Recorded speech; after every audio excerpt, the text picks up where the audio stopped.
എല്ലാവർക്കും +1 അക്കൗണ്ടൻസി ക്ലാസ്സിലേക്ക് സ്വാഗതം. നമ്മൾ കഴിഞ്ഞ ക്ലാസ്സുകളിൽ ഡബിൾ കോളം ക്യാഷ് ബുക്ക് അഥവാ 2 കോളം ക്യാഷ് ബുക്ക് അഥവാ cash book with bank column ആണല്ലോ മനസ്സിലാക്കി കഴിഞ്ഞത്. ഇന്ന് നമ്മൾ പഠിക്കാൻ പോകുന്നത് പെറ്റി ക്യാഷ് ബുക്കിനെ പറ്റിയാണ്. എന്താണ് petty cash book?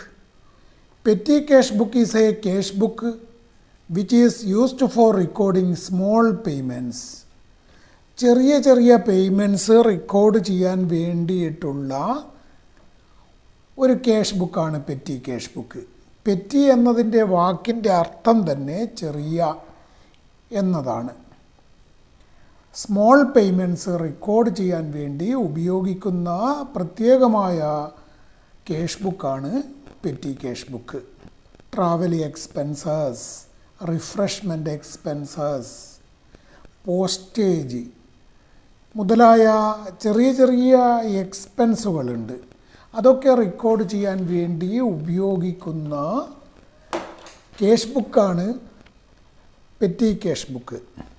Next, analytical petty cash book.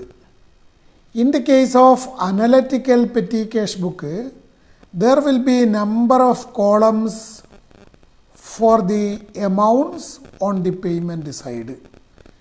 Analytical petty cash ബുക്കിൻ്റെ പ്രത്യേകത എന്ന് പറയുന്നത് തന്നെ പേയ്മെൻറ്റ് സൈഡിൽ നമ്പർ ഓഫ് എമൗണ്ട് കോളംസ് ഉണ്ടായിരിക്കും. അതായത് ഓരോ ചിലവിനും ഓരോ അനാലിസിസ് കോളം എമൗണ്ട് കോളമായിട്ട് ഉണ്ടായിരിക്കും എന്നതാണ് അനലറ്റിക്കൽ പെറ്റി ക്യാഷ് ബുക്കിൻ്റെ പ്രത്യേകത. ഇനി നമുക്ക് പെറ്റി ക്യാഷ് ബുക്ക് ചെയ്യാനുള്ള ഒരു ചോദ്യം ശ്രദ്ധിക്കാം. Enter the following transactions in the petty cash book.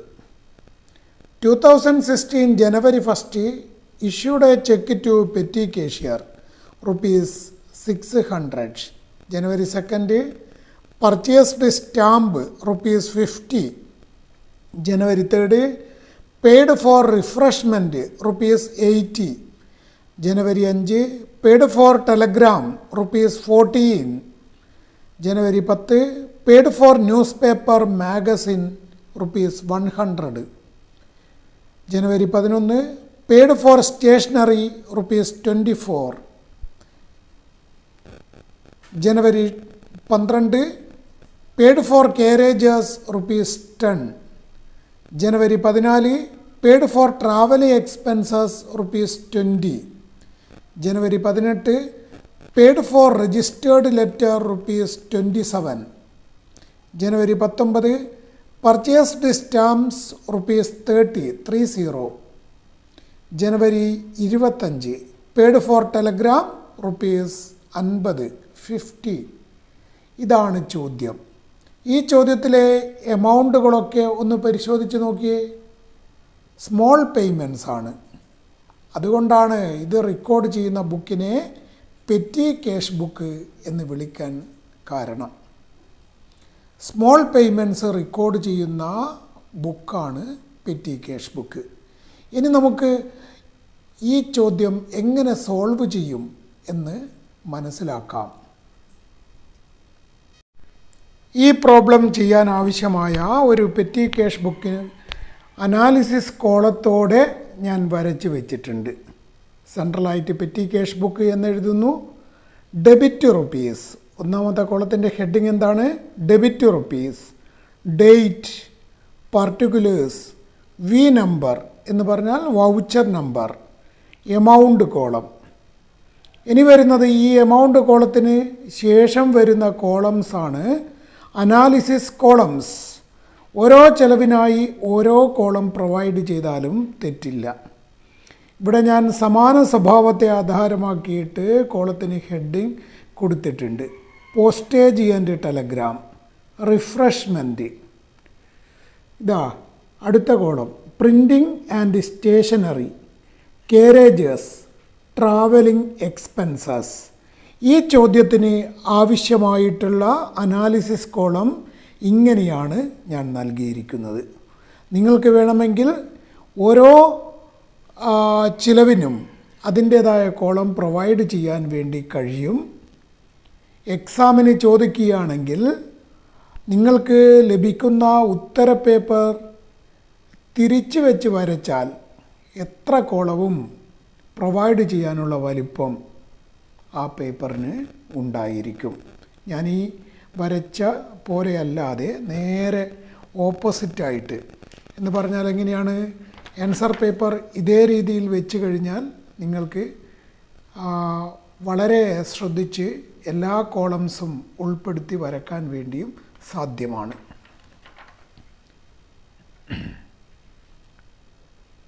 ശ്രദ്ധിക്കുക. 2016 January 1 issued a check to petty cashier ₹600.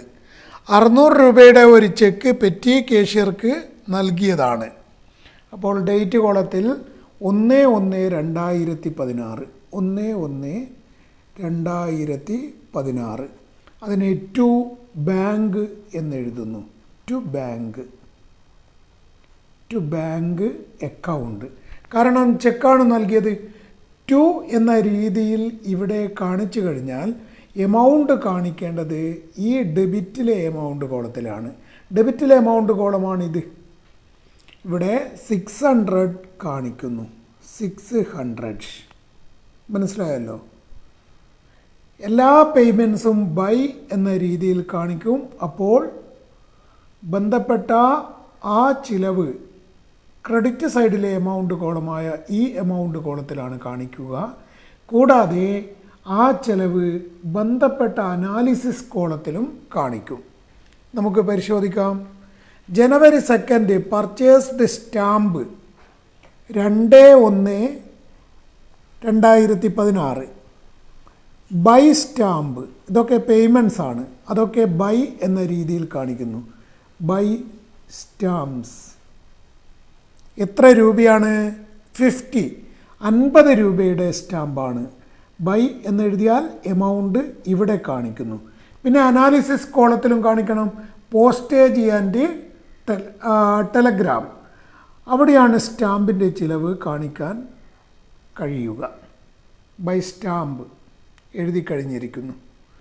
ഇനി January 3 paid for refreshment ₹80 3/1/16 by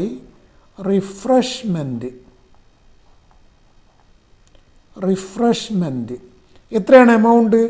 ₹80. ഈ ക്രെഡിറ്റിലെ എമൗണ്ട് കോളത്തിൽ കാണിക്കുന്നു. റിഫ്രഷ്മെൻറ്റിന് പ്രത്യേകം അനാലിസിസ് കോളമുണ്ട്, അതിലും രേഖപ്പെടുത്തുന്നു. January 5 paid for telegram ₹14 5/1/16 by telegram account. എത്രയാണ് എമൗണ്ട്? 14 രൂപ. 14 പോസ്റ്റേജ് ആൻഡ് ടെലഗ്രാം എന്ന കോളത്തിൽ അതിൻ്റെ തുക കാണിച്ചിരിക്കുന്നു.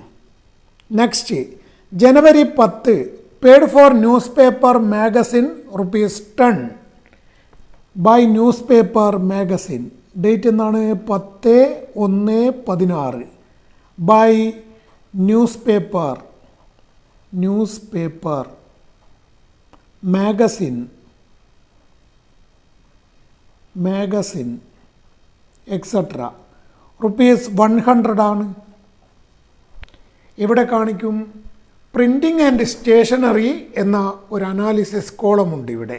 അതിൽ കാണിക്കാം പ്രിൻറ്റിംഗ് ആൻഡ് സ്റ്റേഷനറിയിൽ 100 രൂപ കാണിച്ചിരിക്കുന്നു. ന്യൂസ് പേപ്പറും മാഗസിനൊക്കെ പ്രിൻറ്റിംഗ് ആർട്ടിക്കിൾസ് ആണല്ലോ. അപ്പോൾ അതുമായി ബന്ധപ്പെട്ട ചിലവാണ് printing and stationery. Next January 11 paid for stationery ₹24 11/1/16 by stationery amount എത്രയാണ്? 24. ടോട്ടൽ എമൗണ്ട് കോളത്തിലും കാണിച്ചു. ഇനി പ്രിൻറ്റിംഗ് ആൻഡ് സ്റ്റേഷനറി അതിൽ 24 കാണിച്ചിരിക്കുന്നു. Next January 12 paid for carriages ₹10 12/1/16 by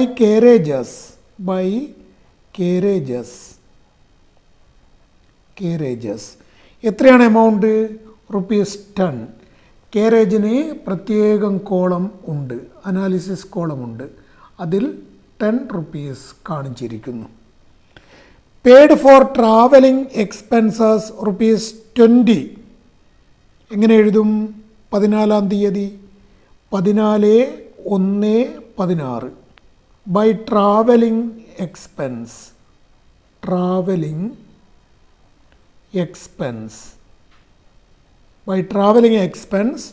₹20. Amount കോളത്തിൽ കാണിച്ചു. ട്രാവലിംഗ് എക്സ്പെൻസ് അവസാനമായിട്ട് ഒരു അനാലിസിസ് കോളമുണ്ട്, ആ കോളത്തിലും കാണിച്ചിരിക്കുന്നു. ഇതൊക്കെ കാണിക്കുന്നത് അനാലിസിസ് കോളത്തിൽ നേരെയാണ്. മനസ്സിലായല്ലോ?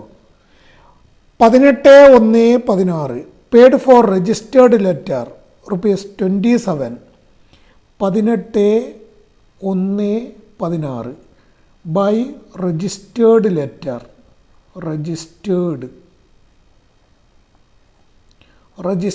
ലെറ്റർ എത്രയാണ് എമൗണ്ട്? 27. എമൗണ്ട് കോളത്തിൽ കാണിച്ചിരിക്കുന്നു. പോസ്റ്റേജ് ആൻഡ് ടെലഗ്രാം, ആ കോളത്തിലും 27 കാണിച്ചിരിക്കുന്നു. 19. Purchased stamp ₹30. 19/1/16 ബൈ സ്റ്റാമ്പ്സ് എത്രയാണ് എമൗണ്ട്? 30. ടോട്ടൽ എമൗണ്ട് ആയിട്ടും കാണിച്ചിരിക്കുന്നു. പോസ്റ്റേജ് ആൻഡ് ടെലഗ്രാമിലും ₹30 കാണിച്ചിരിക്കുന്നു. ജനുവരി 25 25/1/16 paid for telegram ₹50 by telegram 50. Total amount കോളത്തിൽ കാണിച്ചു. അതേപോലെ തന്നെ പോസ്റ്റേജ് ആൻഡ് ടെലഗ്രാം എന്ന അനാലിസിസ് കോളത്തിലും കാണിച്ചിരിക്കുന്നു. എല്ലാ ഐറ്റംസും നമ്മൾ പെറ്റി ക്യാഷ് ബുക്കിൽ റെക്കോർഡ് ചെയ്ത് കഴിഞ്ഞിരിക്കുകയാണ്. ഇനി സാധാരണ പോലെ ബാലൻസ് ചെയ്യുക എന്നതാണ് ചെയ്യേണ്ടതായിട്ടുള്ള കാര്യം. ആ ബാലൻസ് ചെയ്യുമ്പോൾ ഏത് കോളത്തിലാണോ എമൗണ്ട് അധികം വരുന്നത് ആ കോളത്തിൽ ടോട്ടൽ ചെയ്യുക. നമ്മൾ ഇതിനു മുമ്പേ തന്നെ മനസ്സിലാക്കി കഴിഞ്ഞ കാര്യമാണ്. ഇവിടെ ഒരു ഡെബിറ്റിലെ എമൗണ്ട് കോളമുണ്ട്, ക്രെഡിറ്റിലെ എമൗണ്ട് കോളമുണ്ട്. ഇതൊക്കെ കൂട്ടിക്കഴിഞ്ഞാൽ 600-ൽ താഴെ മാത്രമേ വരുന്നുള്ളൂ. അതുകൊണ്ട് ഏറ്റവും വർദ്ധിച്ച തുക 600 ആകയാൽ ഞാനിവിടെ ടോട്ടൽ ചെയ്യുന്നു 600. ആ തുക സമാന്തരമായി ക്രെഡിറ്റിലെ എമൗണ്ട് കോളത്തിൽ കാണിക്കുന്നു 600. അപ്പോൾ ഈ ക്രെഡിറ്റിലെ എമൗണ്ട് കോളത്തിൽ വ്യത്യാസമുണ്ടെന്ന് കണ്ടെത്താൻ വേണ്ടി കഴിയും. ഇവിടെ ഡേറ്റ് മാസത്തെ അവസാന ദിവസം ജനുവരി 31 വരെയുണ്ട്. 31/1/16 സാധാരണ എഴുതും പോലെ by balance carry down C/D എന്നെഴുതുന്നു. അപ്പോൾ എങ്ങനെയാണ് ഇവിടെ കാണിക്കേണ്ട തുക ലഭിക്കുന്നത്? 600 മൈനസ് ഈ കോളത്തിൽ ഇപ്പോഴുള്ള തുകയുടെ ടോട്ടൽ. ആ തുകയുടെ ടോട്ടൽ എന്ന് പറയുന്നത് കൂട്ടിക്കഴിഞ്ഞാൽ 405 രൂപയാണ് ലഭിക്കുക. അപ്പോൾ 600 മൈനസ് 405 അതാണ് ബൈ ബാലൻസ് ക്യാരി ഡൗൺ ഇവിടെ കാണിക്കേണ്ട തുക. അത് എത്രയുണ്ടാവും? 195. ബൈ ബാലൻസ് ക്യാരി ഡൗൺ 195 കാണിച്ചിരിക്കുന്നു. ഇനി ബാക്കിയുള്ള അനാലിസിസ് കോളം ഒക്കെ ടോട്ടൽ ചെയ്യുക മാത്രം ചെയ്യുക. അതൊന്നും ബാലൻസ് ചെയ്യേണ്ട ആവശ്യമില്ല. ഇവിടെ ടോട്ടൽ എത്രയുണ്ടാവും? ഈ 1 2 3 4 5 എമൗണ്ടും ടോട്ടൽ ചെയ്ത് കഴിഞ്ഞാൽ 171 ലഭിക്കും. Double underline. ഇനി അടുത്ത അനാലിസിസ് കോളം ഒരു ഐറ്റം മാത്രമേ ഉള്ളൂ, 80. അത് ടോട്ടൽ ചെയ്യുന്നു 80. ഇവിടെയൊന്നും ബാലൻസ് ചെയ്യുന്നില്ല. Next column 100 + 24 124 124 double underline. Next column total ചെയ്ത് കഴിഞ്ഞാൽ 10 റുപ്പീസ് ലഭിക്കും, double underline. Next column total ചെയ്താൽ 20 റുപ്പീസ് ലഭിക്കും. നമ്മൾ എല്ലാ കോളവും ടോട്ടൽ ചെയ്ത് കഴിഞ്ഞു. ഇനി ടോട്ടലിന് താഴെയായിട്ട് നെക്സ്റ്റ് ഡേ 30/1 കഴിഞ്ഞാൽ അടുത്ത ദിവസം ഏതാണ്? 1/2/16 1/2/16. To balance brought down B bar D. ഈ തുക 2 എന്ന് എഴുതി കഴിഞ്ഞാൽ ഇവിടെയാണ് കാണിക്കുക. 195 ഡെബിറ്റിലെ എമൗണ്ട് കോളത്തിൽ കാണിക്കുന്നു. മാത്രമല്ല സാധാരണയായിട്ട് 1-ാം തീയതി എത്രയാണോ തുകയുണ്ടായിരുന്നത്, കഴിഞ്ഞ മാസത്തെ 1-ാം തീയതി 1/1/2016 600 രൂപ ഡെബിറ്റ് ബാലൻസ് ആയിട്ട് ചെക്ക് ലഭിച്ചിരുന്നു. 600 രൂപ. ഈ 1-ാം തീയതിയും 600 രൂപ വേണ്ടതുണ്ട്. അതിനുവേണ്ടി അതേ ഡേറ്റിൽ ബാക്കി തുകയ്ക്ക് തുല്യമായിട്ടുള്ള ചെക്ക് ലഭിക്കുന്നതായിരിക്കും. 1/2/16 ടു ബാങ്ക്. എത്രയാണ് എമൗണ്ട് ലഭിക്കുക? ഇവിടെ ഈ തുക കാണിക്കുന്നതിന് മുമ്പേ കാണിച്ച ടോട്ടലില്ലേ, ആ തുകയായിരിക്കും. എത്രയുണ്ടായിരിക്കും? 405 രൂപ. 405 രൂപ. ഇപ്പോൾ 1/2/16 600 രൂപ തന്നെ ആയിരിക്കുന്നു. ഈ സിസ്റ്റത്തിനാണ് impressed system of keeping petty cash book എന്ന് പറയുന്നത്. എന്താണ് impressed system of keeping petty cash book എന്ന് പറഞ്ഞാൽ, തുടങ്ങുന്ന ദിവസം എത്ര തുകയാണോ ഡെബിറ്റ് ബാലൻസ് ആയിട്ട് ഉള്ളത്, അടുത്ത തുടങ്ങുന്ന ദിവസവും ആ തുക തന്നെ ഉണ്ടായിരിക്കണം.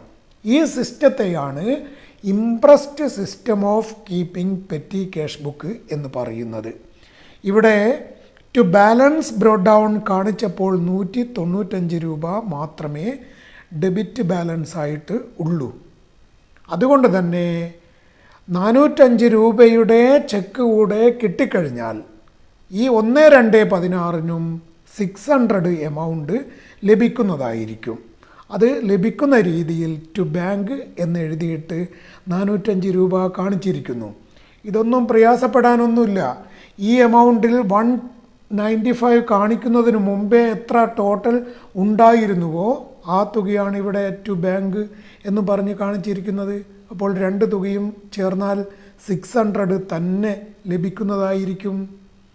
വളരെ എളുപ്പമാണ് പെറ്റി ക്യാഷ് ബുക്ക് ഓർമ്മിക്കുവാനും, അതേപോലെ പരീക്ഷയ്ക്ക് ചോദിച്ചു കഴിഞ്ഞാൽ ഇത് സോൾവ് ചെയ്യുവാനും വളരെ എളുപ്പമാണ്.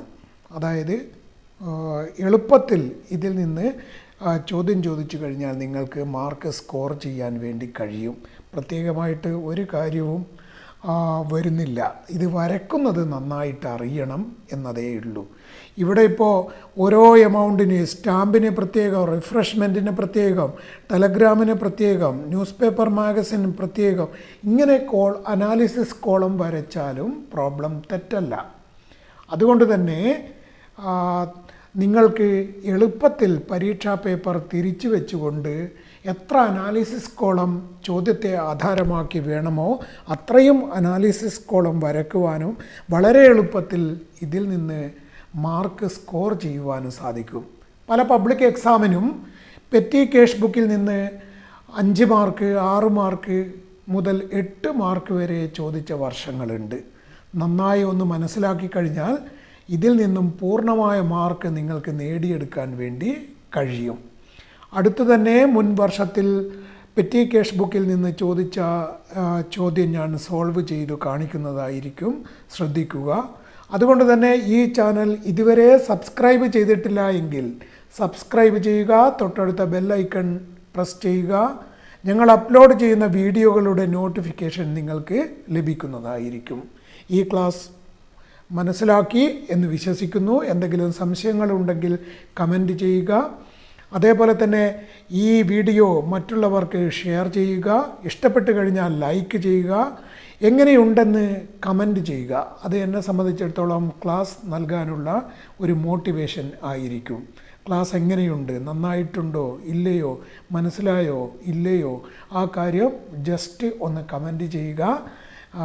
എന്താണോ നിങ്ങൾ അറിയിക്കുന്ന കാര്യം ആ കാര്യത്തെ ആധാരമാക്കി അടുത്ത വീഡിയോയിൽ ചില മാറ്റങ്ങൾ വരുത്തുന്നതും ഏറ്റവും നന്നായിട്ട് നിങ്ങൾക്ക് മനസ്സിലാവുന്ന രീതിയിൽ തിരിച്ച് വരുന്നതുമായിരിക്കും. എല്ലാവർക്കും നന്ദി.